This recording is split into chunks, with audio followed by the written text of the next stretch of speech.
Hello, আসসালামু আলাইকুম। আমি ফাইভ মিউজিক কিচেন থেকে আজকে আপনাদেরকে দেখাবো কিভাবে লাউ শাক দিয়ে চিংড়ি মাছ দিয়ে ভাজি করা যায়। এখানে আমি যে লাউ শাকগুলো ভাবে কেটে নিয়েছি, সাথে দুটো আলু এরকম চিকন চিকন করে কেটে নিয়েছি। আর এখানে 100 গ্রামের মতো চিংড়ি মাছ নিয়ে নিয়েছি। এই চিংড়ি মাছটা দিয়ে আমি লাউ শাক ভাজি করব।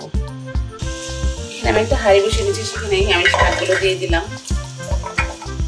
শাকগুলো আগে আমি ভাপ দিয়ে নেব। আগে আমি শাকটা একটু ঢেকে নিয়ে ভাপ দিব, তারপরে এর মধ্যে আমি কাঁচামরিচ, পেঁয়াজ এবং রসুন কুচি দিয়ে দেবো। পরে আমি এর মধ্যে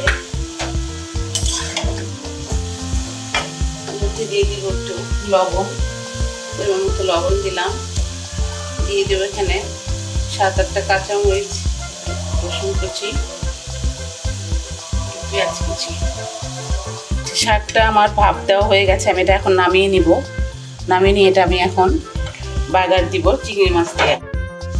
আমার লাউ শাকটা ভাপ দেওয়া হয়ে গেছে এবং সিদ্ধ হয়ে গেছে। এখানে লাউ, শাক এবং ডাঁটা এবং আলু একসাথে করে আমি এটা ভাপ দিয়ে নিলাম। এটা আমি এখন চিংড়ি মাছ দিয়ে বাগার দেব।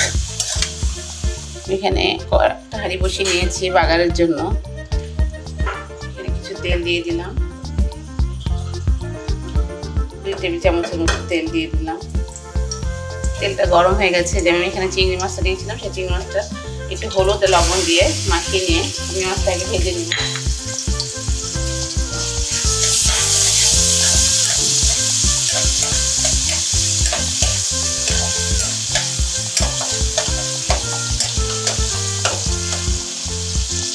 রসুন কুচি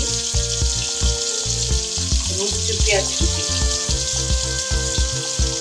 এটা আমি চিংড়ি মাছের সাথে একটু ভেজে নিব।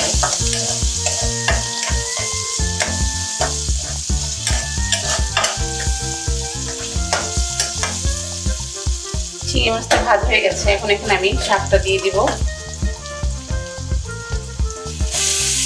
এই যে শাকটা ভাপ দিয়ে দিয়েছিলাম, শাকটা এই চিংড়ি মাছের সাথে এখন মিলিয়ে দেব। হয়ে গেছে আমার চিংড়ি মাছ দিয়ে লাউ শাক ভাজি।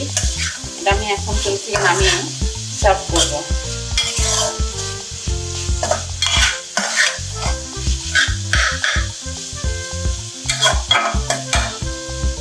হয়ে গেছে আমার চিংড়ি মাছ দিয়ে লাউ শাক ভাজি।